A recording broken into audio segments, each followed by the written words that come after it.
My Omega nephew ran away from his arranged marriage, and the family forced me to take his place. On the eve of the wedding, I overheard the groom complaining. Who would want to marry a beta old man 8 years older than me? So I made a deal with him. When my nephew came back, we would divorce. 2 years later, my nephew really did return. I signed the agreement, took off my ring, packed my bags, and quietly disappeared. But he went absolutely frantic looking for me. Who would want to marry a beta old man 8 years older than me? I had just lifted my hand, preparing to knock, when that line floated out from inside the room. The voice was filled with disdain and impatience. Then another, slightly older man said, "Your fiancé ran away. Even if you don't want to, you still have to marry. Ethan may be a beta, but he's gentle, elegant, and a university professor. His presence is no worse than any Omegas. When you meet him, show some respect." My father and uncle stood beside me. The moment they heard that, their expressions turned stiff and awkward. I didn't care. I pushed my glasses up and smiled calmly.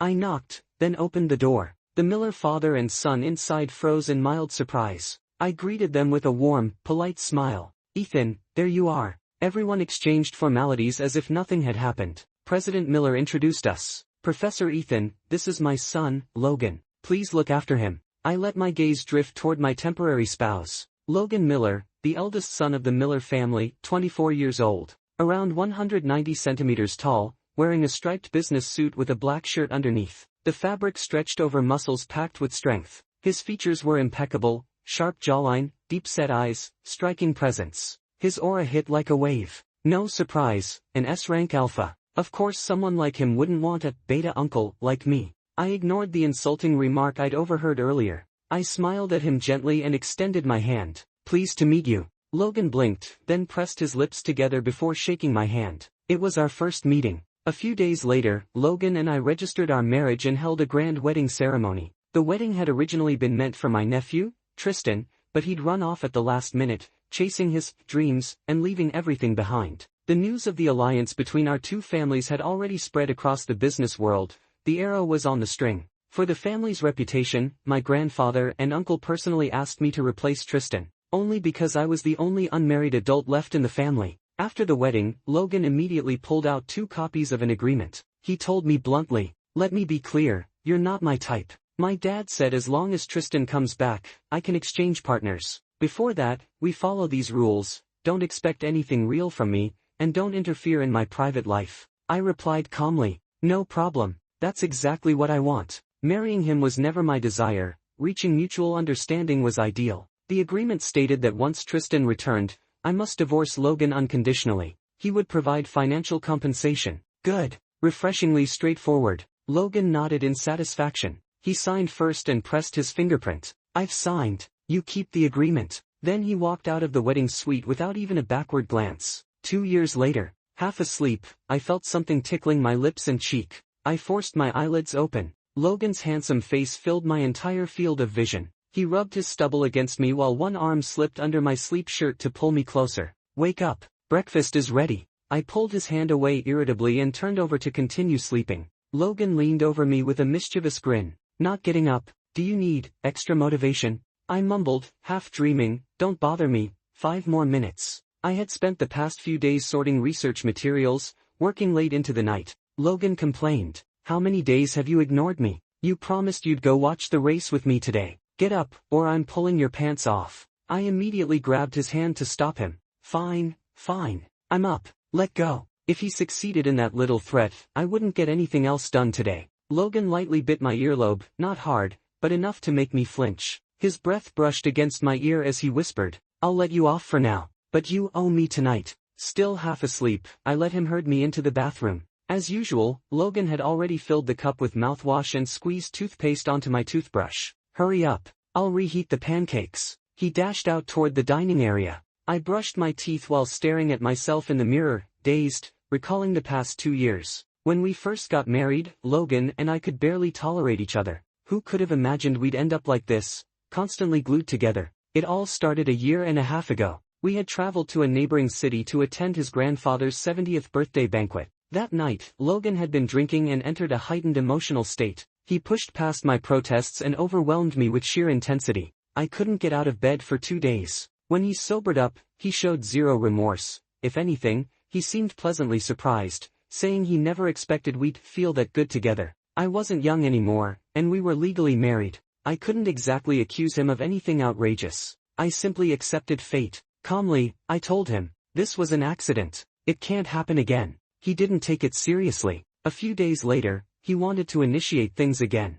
I confronted him. Didn't you say I'm not your type? That you didn't want anything real? Logan replied shamelessly, as long as it feels good, who cares about type? Just consider it mutual benefit. So he wanted a casual arrangement. I was speechless. As a beta with low physical desire, I truly couldn't understand his alpha logic. But no matter how I refused, Logan clung to me relentlessly, never letting up, until he got his way again. I'd always lived by the philosophy of choosing peace over conflict. And truthfully, after sharing a bed a few times, I did start to enjoy it a little. There was no real downside. Having a warm companion wasn't the worst thing. Eventually, I gave in halfway and moved into the marital residence the Miller family had prepared. Once our physical relationship settled, everything else slowly softened too. We spent more and more time together. Half a year after the wedding, we finally understood each other. I specialize in archaeology. Because I keep ancient texts and delicate samples at home, I never hire cleaning staff. I usually clean on weekends and eat simple meals at the university during the week. My diet had long been irregular, and my stomach suffered for it,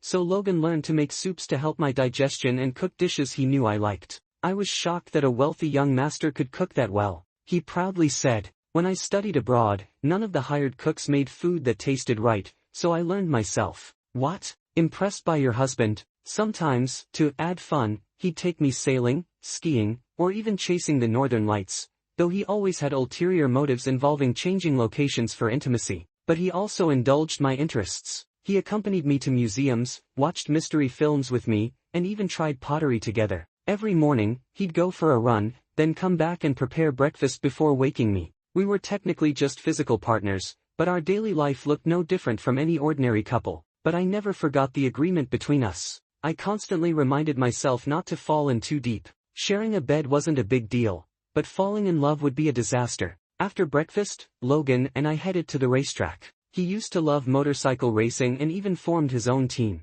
Once, Logan crashed during a race and fractured his leg. I took time off work to care for him at home. After a week, Logan finally broke and clung to my waist, whining, "Baby, I'm desperate. I shot him a glare. You want nothing except to lie still," he pleaded. Then, "Can you sit on?" No. It took another 2 weeks before he fully recovered. After that, he disbanded his team and swore off racing for good. But every now and then, when he missed the thrill, he dragged me to watch races. We sat in the VIP section. Motorcycles roared past, sending gusts of wind swirling through the stands. Extreme sports never interested me. I yawned endlessly. Logan, however, held my hand tightly, completely absorbed in the race. I took out my phone and scrolled absent-mindedly, when suddenly I saw a message from my younger cousin. "Bro, we found Tristan." My pupils constricted. Instantly, I was wide awake. I glanced instinctively at Logan. He was fully focused on the track. I slowly slipped my hand out of his. He turned back to me. "What's wrong?"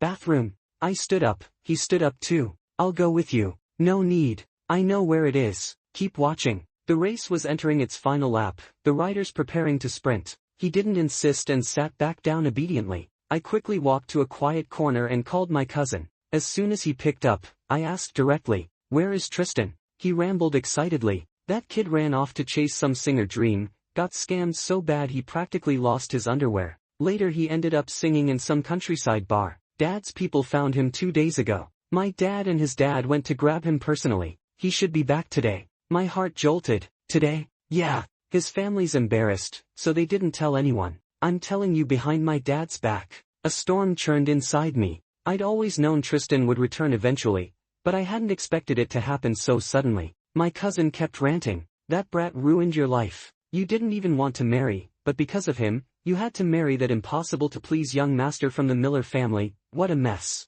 When Tristan comes back, don't let him off easy." My ears buzzed, the rest of his words blurred. I murmured, "Thank you for telling me," and hung up. Loud cheers erupted from the track. The race had ended. My heart slowly sank. Tristan's return meant my agreement with Logan had to be fulfilled. Wasn't I prepared for this all along? Then why did this feel so suffocating? I walked back in a daze. At a corner, I suddenly heard soft crying. I stopped and peeked around. A handsome alpha in a racing suit stood facing a delicate-looking beta. The beta's shoulders trembled as he cried quietly. I recognized them. The alpha was Damien, a well-known racer. His partner was the beta standing before him. Once, when Logan and I came to watch a race, the two had even approached us to say hello. They admired our successful relationship and said they wanted to persevere like us. Damien sounded helpless as he spoke. My family never approved of us. My dad told you before, if you could conceive, he'd consider letting me marry you. But it's been 3 years, and nothing's happened. I can't do anything about that. The beta's voice cracked. You told me you loved me for who I am, that you didn't care about having children. That was then. Things changed.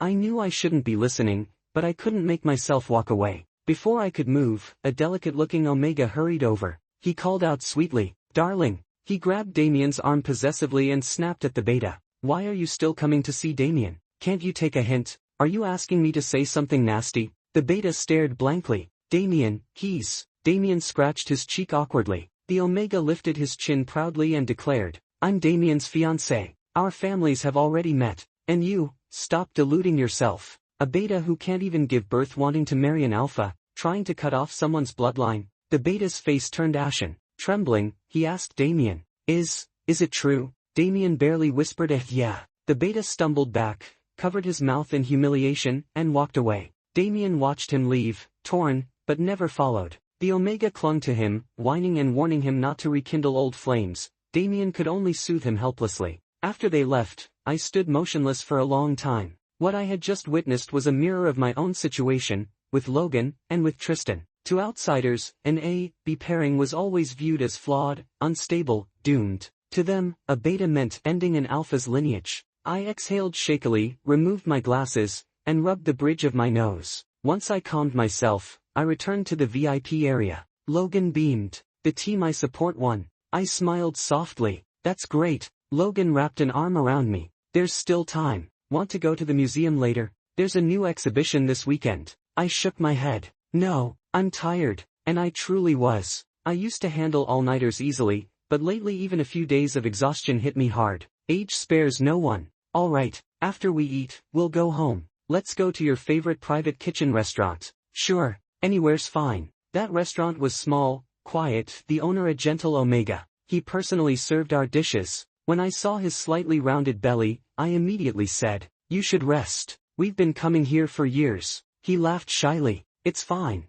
3rd pregnancy already, I'm used to it. Enjoy your meal. As he left, I watched him thoughtfully. Logan placed a piece of fish into my bowl. When I didn't move, he asked, What's wrong? I looked at him slowly. Logan was 26, young, strong, the eldest son of the Miller family. Of course they wanted an heir. So I asked deliberately, Omegas are naturally more fertile, right? Pregnancy is easy for them. Logan rested his chin on his hand and shot me a teasing look. Why? Jealous? If you want, I can work harder tonight. I chuckled. Don't waste your time. I'm just a beta. So what? If you put your heart into it, a beta can get pregnant too. Then he added, honestly, with how often we're together, if you were an Omega, you'd already have 2 kids by now. I raised an eyebrow, amused and bitter. Unfortunately, I'm not. Betas could conceive, but the chances were slim, and the child might not be an alpha. Just like Damien and his partner, miracles don't bless everyone. Logan didn't know what I was thinking.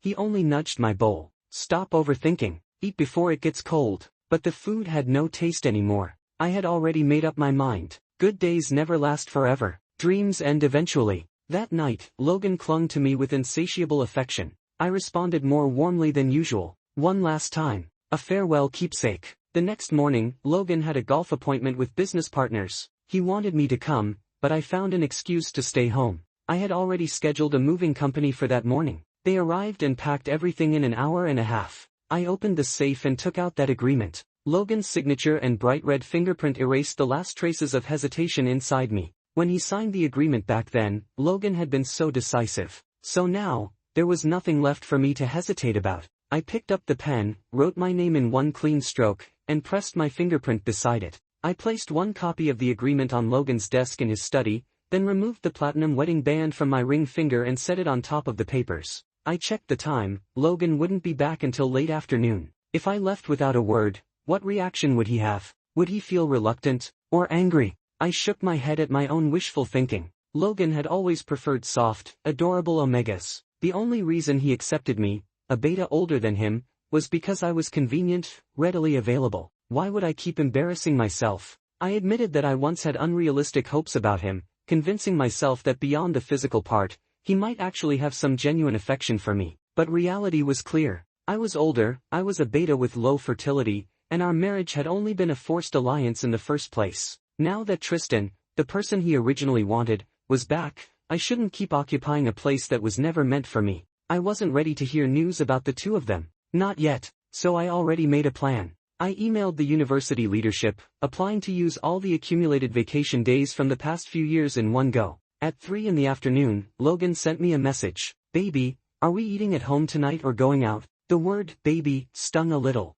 Soon, Tristan would be the one he called that. I calmly replied, "Have dinner with your friends. You don't need to hurry back." He asked, "Why? Won't you be bored alone?" I didn't respond. Instead, I switched to a new SIM card and used the new number to message my family, telling them I was going on a trip and not to look for me for a while. Then I took my luggage, got into the car, and left. I planned to visit a few historical villages, places not yet listed for protection, so I could both conduct academic research and clear my mind. I drove the entire day and stopped at a small lodge to rest. That night, my father called. The moment I picked up, he demanded, "Did you go on a trip without telling Xiaotang?" I countered, "What happened to Logan? He's looking for you everywhere," nearly panicking. "What happened between you two? Did you argue?" I rubbed my temples. "Tristan is back. You heard about it, right?" "It seems so, but what does that have to do with you and Xiaotang?" I spoke plainly. "Tell Logan that Tristan is back. He'll understand.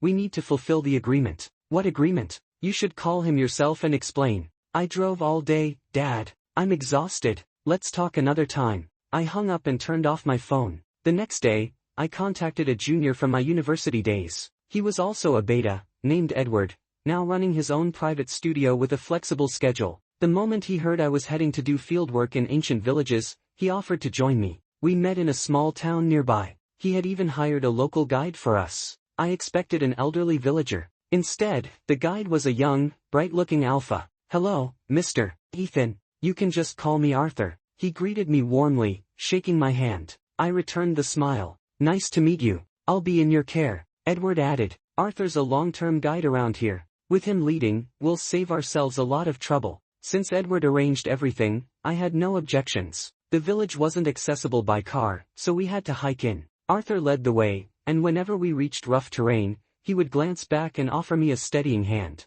Edward teased him, "Arthur, why are you only helping Ethan and ignoring me?" Arthur's sun-browned face turned slightly red. He quickly reached toward Edward, but Edward waved him off with a laugh. "I'm teasing you. I'm used to running around outside. Ethan's more scholarly, just take care of him." When we arrived, the village felt like a world of its own, quiet, old, dignified. Most buildings were at least a century old. Villagers looked at us with curiosity, and Arthur spoke with them in the local dialect. Soon, they welcomed us warmly and let us visit their homes. I spent the afternoon filming and taking photos. There was no signal in the village, so my phone never rang once. By the time we returned to town for dinner, I hadn't eaten all day. But despite the table full of local dishes, I still had no appetite. Arthur asked, "Mr. Ethan, does the food not suit your taste?" I forced a weak smile. "No, I think I'm just a bit unaccustomed to the water and climate. My stomach's been upset. My abdomen had felt bloated recently, and there was a constant sourness in my throat."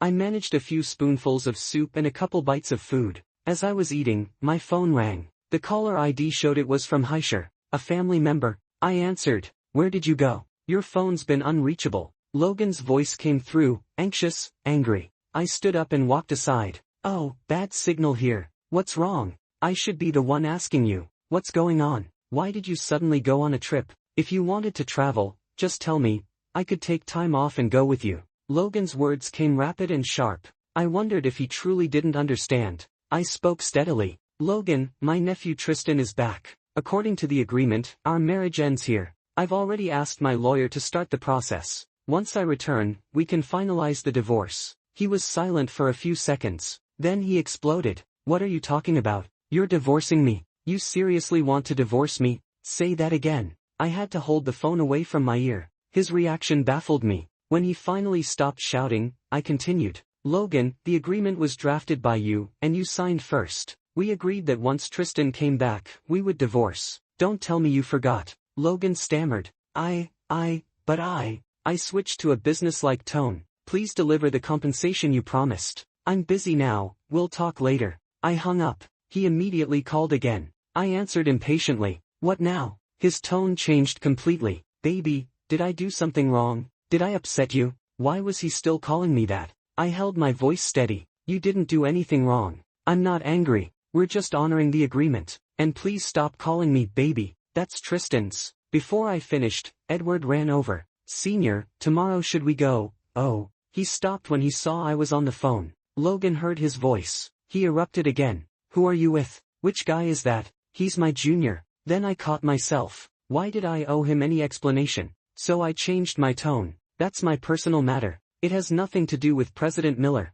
Ethan. Logan roared, furious. You try cheating on me and see what happens. I won't let it go. I refused to argue with him anymore. I hung up. And no matter how many times he called afterward, I didn't pick up. That afternoon, we headed toward another village. I barely ate anything at lunch. After walking for a while, dizziness washed over me, my vision blurred, my chest tightened, and nausea crept up. I didn't want Edward and the others to worry, so I forced myself to keep going without saying a word. The result was that by the time we returned to the inn, I was completely drained. I collapsed onto the bed and fell asleep instantly, dead to the world. I had no idea how long I slept. A thunderous pounding on the door jolted me awake. Half conscious, I cracked my eyes open. Bright sunlight filled the room. I looked at my phone on the pillow. It was already 10 in the morning. I shot upright in shock. I'd overslept. The knocking continued, accompanied by Edward's anxious voice. Senior, are you okay? Senior, I answered, coming, while dragging myself out of bed to find my slippers. But the moment I stood up straight, everything spun.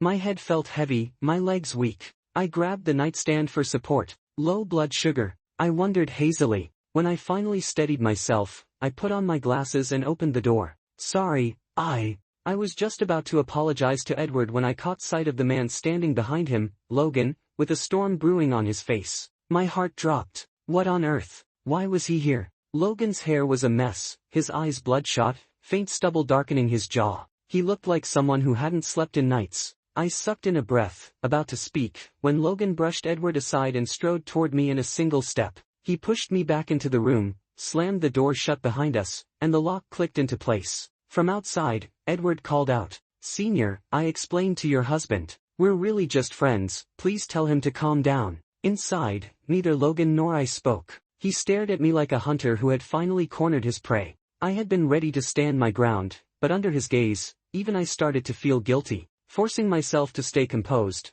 I avoided his eyes and walked to the small table to pour myself some water. Logan, why are you here? Logan spoke through clenched teeth. Come home with me. I took a few sips of warm water and set the cup down gently. I made things clear on the phone yesterday. Logan crossed the distance in long strides, grabbed my shoulders, and turned me to face him. That ridiculous agreement doesn't count anymore. It was 2 years ago. I tried to shake his hands off, but he wouldn't let go. I laughed helplessly. Logan, you're a businessman. Try honoring a contract for once. To hell with contracts, he shot back, voice rough. You're not leaving me. You married me, so you're my spouse. That's not changing. His showing up here proved he still cared about me. But that wasn't enough, not nearly enough to change anything now. I stayed firm. Don't talk about forever. If you can overturn what happened 2 years ago, you can overturn anything years down the line. I won't, he insisted, eyes burning. I've never cared for anyone else. Only you. I won't change. My tone stayed calm.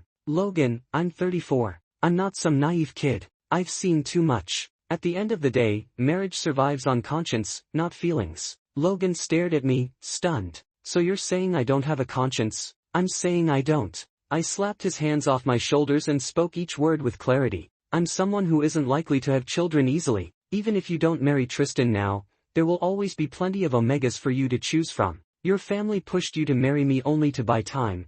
They never planned for me to be your long-term partner. From the beginning, our marriage was a mistake. Logan grew agitated. No, it wasn't. Don't give me excuses about the future or expectations. I want you. That's enough. My mind flashed to the scene I saw at the racing club. Damien had thought the same once, only to lose to reality in the end. My resolve didn't waver. People change. Don't make promises you can't keep. Breaking things off now is cutting our losses. Better to part with dignity than tear each other apart years later. Seeing I wouldn't budge, Logan's jaw tightened. So that's it, you're determined to leave me? I'm simply following the plan you set from the start.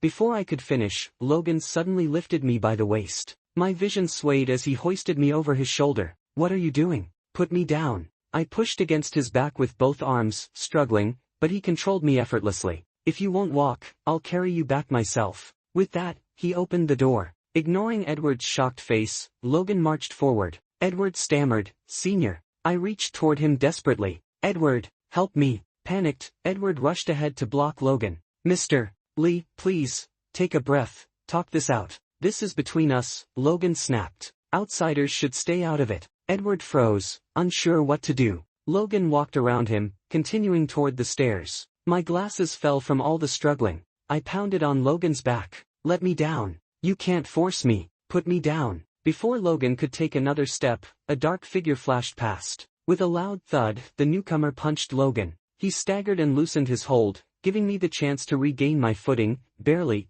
before Logan dragged me behind him protectively. The two men clashed immediately, exchanging blows. Only then did I see clearly. It was Arthur. "Logan, stop it," I shouted. Edward rushed in too, but they were too worked up to listen. Two tall alphas fighting in the hallway, noise like that brought the inn staff running in no time. "What's going on? Stop! Break it up." It took several people to pull the two apart. I wrapped my arms around Logan's waist, dragging him back, while Edward pushed Arthur to the other side. Logan pulled me into his chest, voice low and biting. "Don't tell me he's also one of your schoolmates." Arthur glared murderously from across the hall. I hissed under my breath, "He's our tour guide. Can you not make a scene?" Logan tightened his hold on me deliberately, throwing Arthur a pointed warning glare. Someone asked, "Do we need to call the police?" Edward quickly waved both hands. No, everyone knows each other. Just a misunderstanding. Sorry for the trouble." I echoed his apologies. Eventually, Edward escorted Arthur away, and I dragged Logan back into my room. The chaos had at least bought me a momentary escape. Logan's face was bruised and scraped. I couldn't just ignore that, so I borrowed a first aid kit from the staff. He sat on the edge of the bed while I leaned in to treat him, dipping a cotton swab into antiseptic. Logan suddenly wrapped his arms around my waist and pulled me onto his lap. Straddling him, I scowled. "Can you sit properly? This way you don't have to bend over." "More comfortable," he said shamelessly. As he spoke, he lowered his head to kiss my neck. I grabbed him by the ear and yanked him away. "Stop. I'm still treating the wound." He suddenly shifted his hips upward. I gasped, caught off guard, realizing what that meant. A wave of exasperated disbelief washed over me. "What are you doing? My spouse is beautiful even when scolding me," he murmured, brushing my bangs aside. I slapped his hand away. "Don't call me that." "I will. You're my spouse. My spouse, my spouse, my spouse." He repeated it like he was staking a claim. I didn't dare provoke him further, afraid he'd throw me over his shoulder again. So I shut my mouth and focused on applying the medicine. But even after I finished, Logan refused to let me move. He held me tightly, burying his face against my chest like he could hide in me. "Please, don't leave me." "I can't. Don't take yourself away from me." It was always the same tactic. Start by intimidating me, then switch to pleading, acting fragile. A mix of force and vulnerability until I backed down. That was how he used to have complete control over me. Not this time. So I changed the subject abruptly. "Did you see Tristan?" Logan lifted his head, resentment burning in his eyes. "Why would I see him? Why are you even bringing him up?" "Tristan is a stunningly beautiful man. Maybe he's more your type." Before I could finish, Logan crashed his mouth against mine. It wasn't a kiss so much as a furious, breath-stealing claim. His hand gripped the back of my head, not letting me escape as he vented all his frustration through that overwhelming kiss. By the time he let me go, my lips were tingling and swollen, and I could barely breathe. Our foreheads touched as he rasped, "Don't say things like that. You're the one I chose. You're the only one I'll ever choose. I don't care if he's beautiful or not." My head spun, but I still managed to whisper, "Only an Omega can give you a strong heir." Logan suddenly pushed me onto the bed and leaned over me, blocking out everything else. He unbuttoned his shirt, revealing broad shoulders and defined lines of muscle. With the wound still on his face and that wild, fierce look in his eyes, I lost any ability to argue. I shook my head, pleading softly, "Don't." His voice was low and hoarse. "Your mouth always says things that make me lose control. Guess I'll have to keep it occupied." After that, I didn't get another chance to speak. The entire day slipped by like a fog. The next morning, Logan refused to leave. He clung to me like glue, so I had no choice but to bring him along to the archaeological site. I apologized helplessly to Edward. "Edward, I'm really sorry." Logan insisted on coming. Edward stole a cautious glance at Logan behind me, then flashed an awkward smile. "It's fine. One more person means one more helping hand." Soon after, Arthur arrived to meet us, and the moment the two alphas saw each other, the air turned sharp. Even without being able to smell pheromones, I felt the tension. They were challenging each other silently. I leaned toward Logan, whispering, "Don't start anything. If you do, I'm not letting you come with me." Logan didn't answer. Instead, he suddenly leaned in and pecked my lips right in front of the two others. Edward and Arthur both froze, eyes wide. I jumped away from Logan, heat rising to my face. Edward scrambled to smooth over the awkwardness. Senior and Logan sure are close. Very enviable. Logan looked proud of himself. Meanwhile, I wanted to sink into the ground. Today's site was even more remote than the village we'd visited yesterday, completely uninhabited. After walking for a while, the dizziness hit me again. My steps grew unsteady, my breath came in shallow bursts. Before Logan came, I had always forced myself to keep going, even when Edward asked if I was okay. But today, Logan noticed immediately and asked what was wrong. I admitted it at once, dizzy and nauseous. Without hesitation, Logan guided me to rest under a tree, handed me water, and fanned me gently. Having someone I trusted beside me made it hard to pretend to be strong. Feeling guilty, I told Edward, "Edward, I'm sorry. Maybe you two can go ahead. I'll catch up after resting." Edward nodded and left with Arthur. The second they were out of sight, Logan pulled me onto his lap. "You look awful. If you're not well, we should go back." I shot him a look. "Only because you kept me up half the night," Logan said shamelessly. "I've been starving for 3 days. I had to make up for it. Can't you think about something else for once? There's no space in my head for anything except you." He took my hand and pressed it against his chest. His eyes softened. "I love you so much it's making me lose my mind. And you still don't believe me." I felt my face heat. I snatched my hand back. "Oh please, you only like me because I know how to keep you satisfied. Otherwise, why would you look twice at a beta 8 years older than you?" Logan instantly protested. "That's part of it, but I fell for you long before that. The first time, I did it on purpose." My eyes narrowed. "On purpose?" Logan held me, confessing outright. "You kept avoiding me and never came home. I didn't know what else to do. When we went to Jiangqing for my grandfather's birthday, I took medication beforehand. I knew you're soft-hearted. If you saw me struggling, you wouldn't just walk away." My anger flared. I pinched his ear hard. "So you planned it? Because you're too irresistible," he said shamelessly.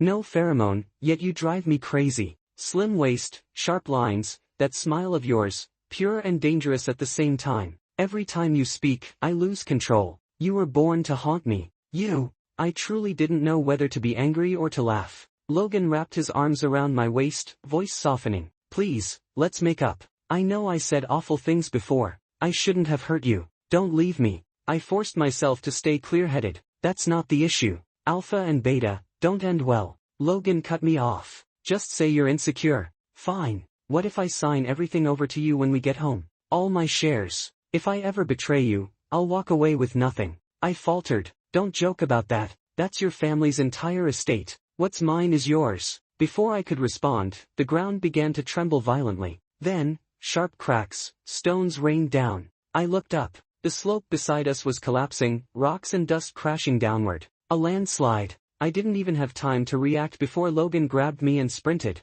The roaring earth behind us sounded like a raging beast. Dust stung my eyes shut. Suddenly, Logan threw himself forward, covering me with his body. Everything went black. Something warm hit my face. I lifted a shaking hand. My fingers came away wet and sticky. Blood. My eyes flew open. Logan was above me, shielding me. Stones and dirt were piled on his back, yet he held himself up with trembling arms, creating a fragile pocket of space for me. Blood streamed down his face. His jaw was clenched, his whole body shaking from the strain. His voice quivered. "Go, now." I forced myself to crawl out of the rubble. Once free, I turned back immediately. I had to get him out. But before I could reach him, the section he'd been supporting gave way with a thunderous crash. "Logan!" My scream tore through my throat. I dug desperately with my bare hands. Distantly, I heard Edward and Arthur calling. "Senior! Logan! Mr. Ethan!" I shouted, voice breaking. "He's buried, help me." They rushed over and joined me, digging furiously. Sharp stones tore my fingertips open, but I didn't feel a thing. "Logan can't die. He can't die. He can't die." That thought repeated in my mind, drowning everything else. Soon, we uncovered his upper body, but he didn't move. We pulled him out together and laid him on the grass. He wasn't breathing. Arthur pressed his ear to Logan's chest. His expression changed instantly. "This is bad." His heart stopped. A loud ringing filled my head. I nearly blacked out. Edward was drenched in sweat from anxiety. He pulled out his phone and tried calling for help, but the signal deep in the mountains was terrible. He had no choice but to hold the phone high and walk around, hoping to catch a single bar. I slumped down beside Logan. If something really happened to him, I didn't think I'd want to keep living either. That terrifying thought kept circling in my mind. No, I couldn't fall apart. I forced myself to breathe deeply, steadying my shaking hands. Then I remembered the emergency training I'd learned back in school. Cardiac arrest, that meant CPR. I interlocked my fingers and placed both hands on the lower half of his sternum, elbows locked, using my core to press straight down. Logan's chest jolted with every compression. Then I tilted his head, cleared the dust from his mouth and nose, pinched his nose, and gave him 2 rescue breaths. After that, I went straight back into compressions. My arms burned and my shoulders trembled, but I didn't dare stop. 3 agonizing minutes later, Logan suddenly coughed and struggled for breath. Arthur and Edward lit up with relief. "He's responding. We got him back." The tension that had been stretched tight inside me finally snapped. Dizziness rushed over me. With a thud, I collapsed beside him, losing consciousness. When I woke again, 5 hours had passed. I was lying in a hospital bed, and 4 dripping beside me. Logan sat by my side, holding my hand. His head was wrapped in bandages. My voice was barely a whisper. "Are you okay?" "I'm fine." They ran a full checkup. "Just a scrape on my head, nothing serious." Logan reached over and gently brushed my forehead with his palm. I couldn't help silently marveling. Alphas really were gifted. He'd recovered so quickly. But all of this happened because of me. He could have been safe in his office instead of facing danger out here. Logan murmured, "Get some rest. And stop running around. Honestly, you shouldn't be wandering like that when you're pregnant." My mind was drifting, until that one word slammed into my ears. "Pregnant?" I stared at him, stunned. "What, baby?" Logan's other hand slid to rest gently over my abdomen. His brows knitted together. "Our baby," he said softly. "The doctor confirmed it. 5 weeks. You've been running around carrying a little one. Thankfully the kid is tough, but you'll need to be more careful." The whole thing felt surreal. Like a joke. "You're serious?" "I'm pregnant. Someone my age, a beta at that. How could I believe it?" The ultrasound showed the gestational sac. How could that be fake? Logan looked entirely too pleased with himself. "Humph. Did you think I wasn't capable? All the nights I held you weren't for nothing." He kept bragging,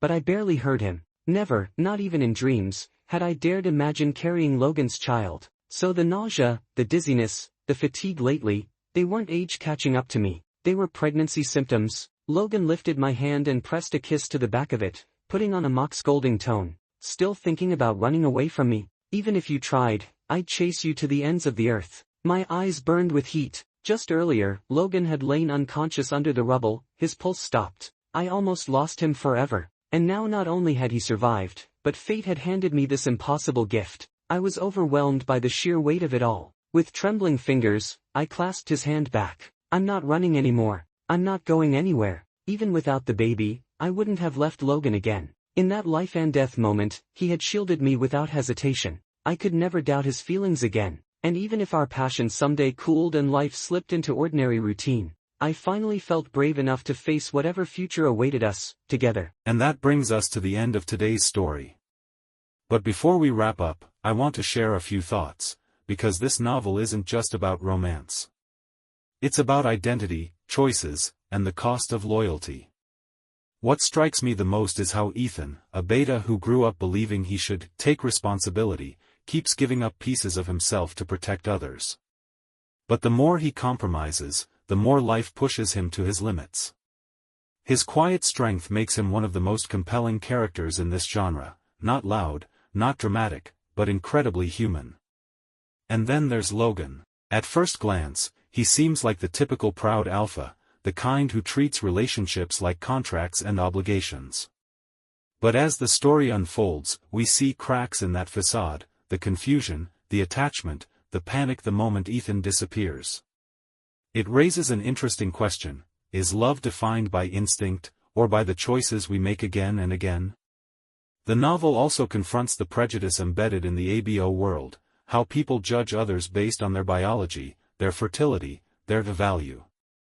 That moment when Ethan witnesses another beta being abandoned? It's a turning point, not because of drama, but because it forces Ethan to recognize his own fear. Personally, I think the strongest part of this story is the emotional realism. It doesn't romanticize pain. It doesn't paint the characters as perfect. Instead, it shows how two flawed people navigate a relationship born from circumstance, and how easily it can break when honesty comes too late. But of course, not everything is perfect.